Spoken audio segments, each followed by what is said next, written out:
Hello दोस्तों, आप लोग इस चैनल पर नए हैं तो चैनल को सब्सक्राइब करें और बेल आइकन को दबाना ना भूलें।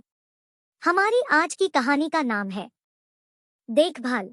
बारिश तो बंद हो चुकी थी, लेकिन अभी भी ठंडी ठंडी हवाएं चल रही थी। शालू बार बार बाहर आकर मौसम का जायजा ले रही थी, क्योंकि बाबूजी की खांसी रात से ही बिल्कुल बंद होने का नाम नहीं ले रही थी। बारिश का मौसम आते ही बाबूजी की खांसी उखड़ जाती और बहुत मुश्किलों से शांत होती। और कल जब बाबूजी सब्जी लेने गए तो अचानक काले काले घने बादल घिर आए और बारिश शुरू हो गई। मौसम का मिजाज अचानक बदला तो छाता भी लेकर नहीं गए थे। बाबूजी के खांसी का दौरा पड़ गया।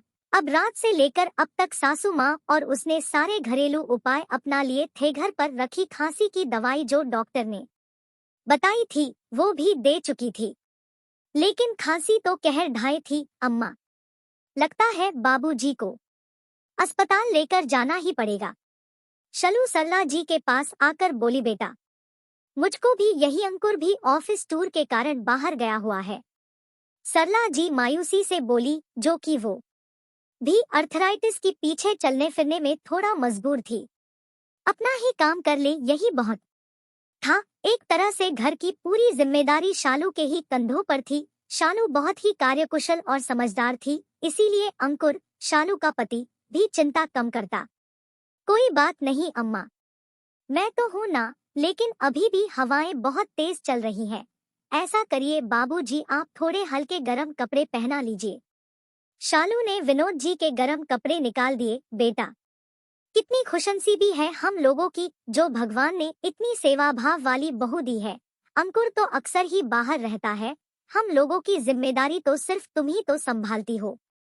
सरला जी ने कृतज्ञता के भाव से शालू की तरफ देखा। अम्मा, अगर बच्चे माँ की देखभाल नहीं करेंगे तो कौन करेगा?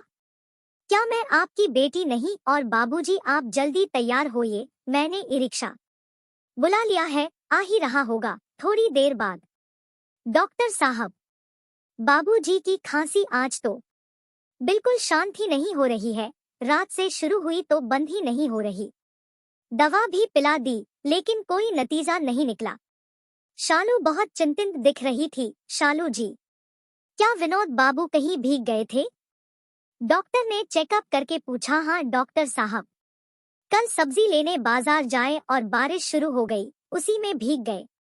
शालू बोली, देखिए, भीगने के कारण कफ काफी जकड़ गया है।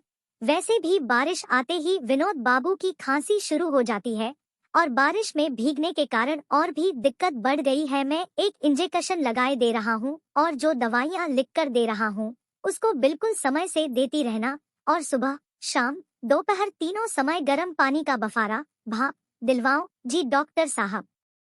और भी कुछ? नहीं बेटा, लेकिन आज के बाद ध्यान रखना कि विनोद बाबू भीगने ना पाए। डॉक्टर हिदायत देते हुए बोले। जी डॉक्टर साहब, बिल्कुल। शालू बाबूजी को घर ले आई और पूरी तरह से उनकी देखभाल में जुट गई, क्योंकि बाबूजी के खांसते खांसते पसलियों में भी बहुत ज्यादा दर्द होने लगा था। अब तो शालू उनको तीनों समय बफारा दिलवाती, गर्म पानी की बोतल से पसलियों की सिंकाई करती और दवाइयाँ बिल्कुल समय से देती, और भी जो घरेलू उपाय होते वो भी साथ साथ करती। बेटा, हम लोग तुमको बहुत कष्ट देते हैं। सरला आंखों में आंसू भरकर बोली, बाबूजी, कष्ट की कौन बात, माँ बाप भी तो बच्चों की तन मन और धन से सेवा करते हैं, और जब उनका समय आता है तो बच्चों के आगे अगर मौका आता है तो वो क्यों पीछे हटें? उनको भी माँ बाप की सेवा करनी चाहिए कि नहीं करनी चाहिए? शालू ने नम्रता पूर्वक जवाब दिया, सचमुच बेटा, अगर तुम हम लोगों की इतनी अच्छी तरह से देखभाल ना करती तो हम लोग तो पता नहीं कब के मर खप चुके होते। अंकुर को तो नौकरी से ही फुर्सत नहीं है, लेकिन बेचारा क्या करे, वो भी नौकरी के कारण ही मजबूर है। अगर कमाए ना तो घर खर्च कैसे चले? लेकिन भगवान एक दरवाजा बंद करता है, दूसरा खोल देता है। भगवान ने बहू के रूप में बेटी जो बहुत अच्छी दे दी। सरला जी भी स्नेह से बोली, मम्मी जी, ये हम लोगों का दायित्व है, फिर कभी इस तरह की बातें मत करिएगा। शालू की आंखों में आंसू छलछला आए और वो सरला जी के गले लग गई। सही बात बहू, तुमने तो हम लोगों का बुढ़ापा सुधार दिया। दोनों लोग आंखों में आंसू भरकर शालू की दिल खोलकर सराहना करने लगे। धन्यवाद दोस्तों।